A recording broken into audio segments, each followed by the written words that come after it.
Hello students, welcome again. आज के अपने इस वीडियो में हम लोग कुछ न्यूमेरिकल प्रॉब्लम्स जो एसी ब्रिज पे बेस्ड हैं उनको सॉल्व करेंगे। डिफरेंट एसी ब्रिजेस का सर्किट सेटअप, उनकी बैलेंस इक्वेशंस और उनके सेलिएंट फीचर्स हम अपने प्रीवियस वीडियोस में डिस्कस कर चुके हैं। हमने उनको फर्दर क्लासीफाई किया था इंडक्टेंस मेजरमेंट के लिए एसी ब्रिजेस और कैपेसिटेंस मेजरमेंट के लिए AC bridges as well as frequency measurement के लिए आपका वीन्स ब्रिज। तो ये सब हमने पढ़ लिए हैं। कुछ हम प्रॉब्लम्स को भी सॉल्व कर लेते हैं, एग्जाम्पल प्रॉब्लम्स को, ताकि सभी वैरायटी के इस पे बनने वाले जितने भी टाइप ऑफ प्रॉब्लम्स हैं वो आपके लिए करना पॉसिबल हो सके और आप अपना इस टॉपिक को अच्छे से सम अप कर सकें। ठीक है, तो हमारी जो प्रॉब्लम नंबर 1 है उसमें क्या है, आपको एक ब्रिज का सेटअप दिया गया है। इसमें एक न्यूमेरिकल जो ऐसा लगेगा कि लेंथी सा सर्किट है। कई बार हम सर्किट का नाम नहीं आइडेंटिफाई कर पा रहे हैं, तो फिर उसके बाद हमें उसकी बैलेंस इक्वेशन को आप कंफ्यूज हो रहे हो तो आप इसको उसमें डाल देंगे कि मैं इसको बाद में अटेम्प्ट करता हूँ। लेकिन आपको ये ध्यान ही नहीं रखना है कि ये कोई पर्टिकुलर ब्रिज है। आपको सिंपल इसे एक इलेक्ट्रिकल नेटवर्क की तरह ट्रीट करना है जिसमें RL और C कंपोनेंट्स लगे हुए हैं, और आपको केवल इतना ध्यान रखना है कि हमारे जो डिटेक्टर में बैलेंस के लिए, ज़ीरो के लिए हम impedance should be balanced out. और आप इस चीज़ को हटा के कि आप पहले इस चीज़ पे ध्यान दें कि मैं इस ब्रिज का नाम क्या है, इसकी इक्वेशन क्या थी। आपने जो स्टैंडर्ड ब्रिज स्टडी किया था उसमें इस आर्म में लगा रखी थी रजिस्टिव जो ब्रांच थी। अगर वो चेंज इस तरफ कर देते हैं तो फिर आप कंफ्यूज हो रहे हैं R3 R4। कोई इसका फॉर्मूला याद रखने की आपको ज़रूरत नहीं है। आप सिंपली इसे एक इलेक्ट्रिकल नेटवर्क की तरह, RLC नेटवर्क की तरह ट्रीट करें और इसे सॉल्व कर लें। तो प्रॉब्लम नंबर 1 में हमें क्या बोल रहा है कि given bridge circuit operates at frequency 100 hertz. तो यहाँ पे हमें F मिल गई है, जो अगर आपको कहीं पे टर्म काम में आएगी ओमेगा निकालने के लिए तो आप इसे काम में ले लेंगे। Balance is achieved when R1 is this much, R1 is 1.26 kilo ohm, R3 equals to 470 ohm, C3 equals to 0.1 microfarad and R4 equals to 500 ohm। इस सेटअप में आपको कुछ पैरामीटर्स दे दिए गए हैं। Calculate the inductance, resistance and Q factor for unknown inductor. ये unknown inductor है और आपको इसका इंडक्टेंस, रेजिस्टेंस और Q फैक्टर कैलकुलेट करना है। थोड़ा सा अगर हम इसे याद करें तो ये मैक्सवेल ब्रिज का बेसिक सेटअप है। इंडक्टेंस के अपोजिट में R और C पैरेलल में लगे हैं। ठीक है, तो आप प्रॉब्लम नंबर 1 का बैलेंस इक्वेशन, हमने प्रॉब्लम नंबर 1 का आपको ये कहा था कि R और C अगर पैरेलल में है तो उसकी एडमिटेंस लिखें। This by this R1 by Z3 should be equals to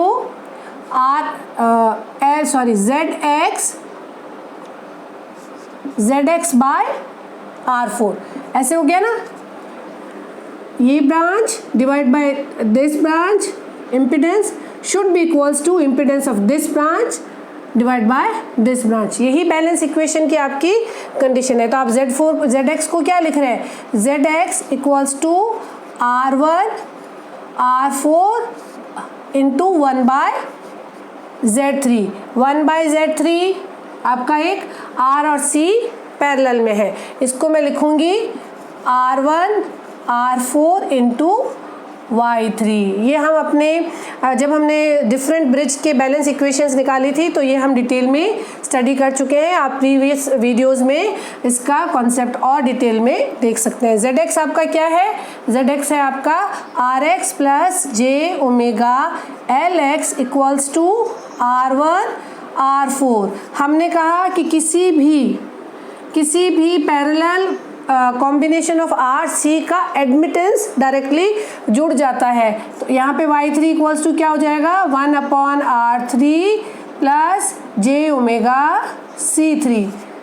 तो डिनोमिनेटर में कॉम्प्लेक्स पार्ट जाएगा ही नहीं। तो आपका एक जो फर्दर स्टेप था कि डिनोमिनेटर को कॉम्प्लेक्स से पहले रियल में कन्वर्ट करते हैं, वही वैल्यू आप न्यूमरेटर में भी मल्टीप्लाई करते हैं। फिर एक आप मैसेज सा कॉम्प्लेक्स सा बैलेंस इक्वेशन निकालते हैं, उससे आप बच जाएंगे। आपका कॉम्प्लेक्स पार्ट डिनोमिनेटर में गया ही नहीं, न्यूमरेटर में है और आप उसे डायरेक्ट कंपैरिजन करके अपना फाइनल रिजल्ट पा सकते हैं J omega C3। This is very simple to compare Rx equals to R1 R4 by R3 और Lx इक्वल्स टू, इस पार्ट को कंपेयर करेंगे R1 R4 C3, हो गया ना। Lx equals to J omega cancel out होया। तो अब आप इन पे यहाँ पे वैल्यू रख दीजिए। R1 की वैल्यू क्या दे रखी है 1.26 किलो, R4 क्या दे रखा है आपको 500 ओम और R3 क्या दे रखा है 470 ओम। ठीक है, इससे जो आपको आंसर आता है दैट विल बी, रेफरेंस में मेंशन किया गया है 1.34 किलो ओम। ये आ गई है आपकी रेजिस्टेंस ऑफ अननोन इंडक्टर। यहाँ पे आपको इसका इंडक्टेंस निकालना है, फिर आप इसकी वैल्यू रखिए। R1 आपको गिवन है 1.26 के, R4 आपका है 500 ओम, इंटू C3 आपको दिया गया है 0.1 इंटू माइक्रोफेरेड है 10⁻⁻6। इससे आपका Lx आ गया है, रेफरेंस में मेंशन किया गया already, that will be 63 milli henry. तो आपको मिल गया है रेजिस्टेंस, आपको मिल गया inductance, Q of coil, Q factor है ना, कॉइल का Q फैक्टर क्या होता है equals to omega Lx by Rx। Omega क्या होगा, omega will be 2 pi f into Lx by Rx। ध्यान रखिएगा, फ्रीक्वेंसी अगर रेडियन पर सेकेंड में दी हुई है तो आपको ओमेगा दिया गया है, हर्ट्स में दिया गया है तो आपको f दिया गया है। f से आप ओमेगा निकालेंगे 2 पाई f से, ये वैल्यू निकालेंगे 2 पाई 100 into 63 into 10⁻³ divide by 1.34 into 10⁻³ तो आपको मिल जाएगा ये 0.03। Q ऑफ कॉइल आपका आ गया है 0.03। ठीक है, तो ये आपका हो गया है दिए गए ब्रिज के बैलेंस कंडीशन में अननोन क्वांटिटीज़ को निकालना। यहाँ पे गिवन सर्किट को हम आइडेंटिफाई कर पाए, पता लगा पाए कि ये मैक्सवेल ब्रिज था। अगर आपको याद थी इक्वेशंस तो आप उनको डायरेक्ट लिख के भी इसको और जल्दी कैलकुलेट कर सकते हैं। अगर आपको नहीं याद है तो डोंट वरी एट ऑल, आप सिंपली RL सर्किट को सॉल्व करें। जैसे कि देखिए प्रॉब्लम नंबर 2 में जो भी सर्किट बनाया गया ऐसा ब्रिज हमने कहीं पे भी नहीं पढ़ा जिसमें 2 कनेक्टिंग आर्म्स हैं, they are simply inductive arms और आपको अननोन पैरामीटर्स पता लगाने हैं। तो आपको कहीं पे भी थोड़ा सा भी कंफ्यूज होने का, हेजिटेट होने की नहीं है कि इसकी बैलेंस इक्वेशन मुझे याद नहीं है। और देखने में क्योंकि सर्किट भी होता है बहुत सारे पैरामीटर्स तो थोड़ा सा लेंदी और थोड़ा वैसा लगता है, तो स्टूडेंट्स उसको बैक फुट पे रख देते हैं कि हाँ इसको करते हैं, मैं आता हूँ दोबारा इस पे। और जबकि इस तरह की ब्रिज की जो प्रॉब्लम्स है they are very simple and they are very highly scoring also. Second number problem क्या कह रहा है, for given bridge circuit calculate the value of R1 and R3 for balance condition. ये सेटअप आपको दे दिया गया। देखो इसमें 2 इंडक्टिव आर्म्स हैं और दोनों ही कनेक्टिंग आर्म की तरह से लग रही है और 2 रेजिस्टिव आर्म्स हैं। अब इस तरह का कॉन्फ़िगरेशन तो नहीं याद आ रहा ना, तो डोंट वरी, आप केवल इसको बैलेंस करने की जो आपके बेसिक सेटअप था उसी को आप सेट करें। और चलिए रीड्रॉ करने में टाइम लगेगा, हम इसी को कंसिडर करते हैं।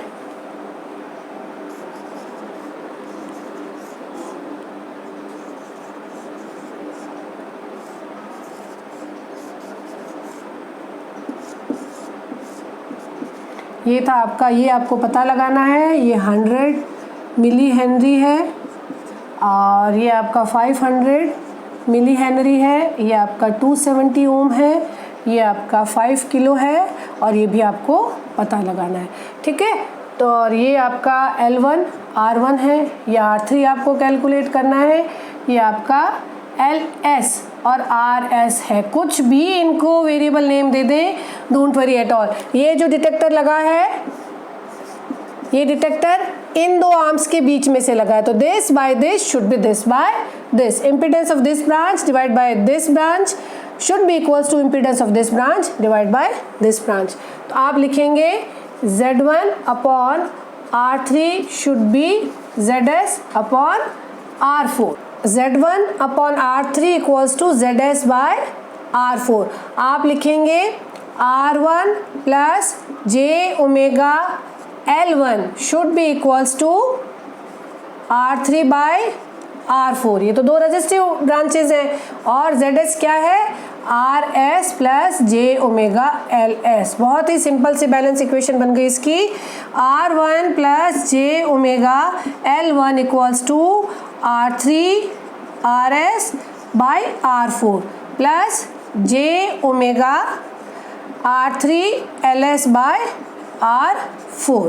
ठीक है, इनको कंपेयर करेंगे तो R1 क्या आएगा, R1 will be R3 RS by R4 and L1 will be R3 LS by R4। ठीक है, हमें क्या वेरिएबल्स निकालने हैं, हमें वेरिएबल निकालना है R3 भी निकालना है और हमें R1 भी निकालना है। तो R1 आप कैलकुलेट करना चाह रहे हैं, R3 आपके पास अभी नहीं है। आप यहाँ पे देखिए कि क्या आप R3 को इस रिलेशन से निकाल पाएंगे। R3 आपका निकल जाएगा इस रिलेशन से। L1 भी आपको पता है, LS भी आपको पता है, R4 भी आपको पता है। तो पहले आप R3 की वैल्यू निकालिए। R3 will be L1 R4 by LS। That will be L1 क्या दे रखा है, 100 इंटू 10⁻³ इंटू R4 क्या दे रखा है, R4 5K, 5 into 10⁻³ divide by आपका ये दे रखा है LS दे रखा है 500 इंटू 10⁻³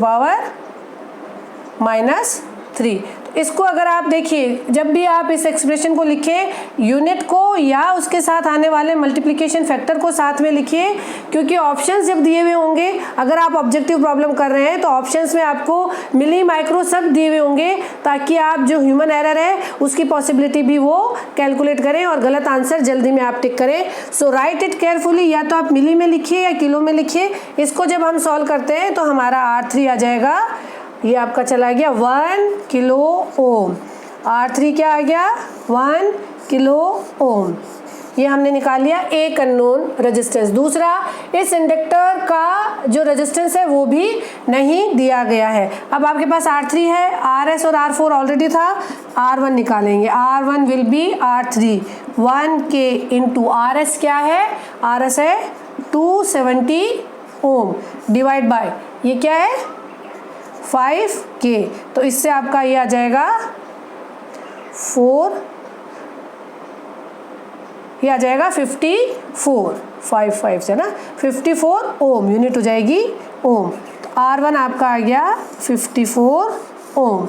यहाँ पे आपने दोनों जो अननोन क्वांटिटीज थी वो आपने कैलकुलेट कर ली। तो irrespective of recalling the name of given bridge, simply treat a bridge as a RLC circuit and balance the voltage drop across the detector's connection point and calculate the unknown quantities। ठीक है, तो इन basic examples के साथ हमने अपने bridge section को complete किया है। आपको इन्हीं से मिलती जुलती कुछ और असाइनमेंट प्रॉब्लम्स भी वीडियो के एंड में जो मैं स्लाइड है जिसमें मैं असाइनमेंट प्रॉब्लम्स देती हूँ, असाइनमेंट प्रॉब्लम्स और उनके सॉल्यूशंस, पहले असाइनमेंट प्रॉब्लम्स को करिए, फिर आप उनके सॉल्यूशंस को चेक करिए और पूरी तरह से इस टॉपिक को एक पैकेज की तरह से कंप्लीट करके और अपना जो भी रिवीजन है उसे करिए। ये जो टॉपिक है ये बीटेक के स्टूडेंट्स के लिए बहुत इंपॉर्टेंट है, क्योंकि एग्जामिनर का फेवरेट जो एक प्रॉब्लम है वो ब्रिज पे से बनता है। ये हायर रेंज के सब्जेक्टिव प्रॉब्लम बना लेंगे 5 मार्क्स का, 7 मार्क्स का,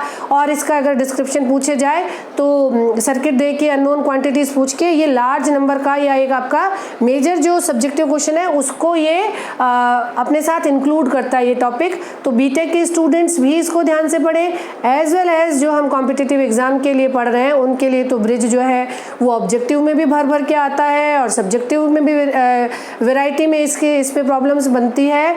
सो it's very easy, don't get confuse, keep practicing. बहुत सारे ब्रिज आप बैलेंस इक्वेशन निकाल के और उनको प्रैक्टिस करिए, फिर आपको कोई भी हेजिटेशन नहीं रहेगी। हाँ, ब्रिज का नाम, उसका सेटअप और उसका एप्लीकेशन भी आप साइड में एक 1 पेज थ्योरी में आप उसको लिख लें, ताकि उस तरह के प्रॉब्लम्स को भी आप अटेम्प्ट कर सकें। इस पर इतनी ही वैरायटी के प्रॉब्लम्स बनेंगे, नेम, एप्लीकेशन, सर्किट, उसका configuration condition as well as bridge की balance condition. So here we are completing the AC bridges. अपने नेक्स्ट वीडियो में हम कैथोड रे ऑसिलोस्कोप, जिसे हम CRO बोल रहे हैं, उसको हम पढ़ना शुरू करेंगे। Keep learning, keep watching. Thank you.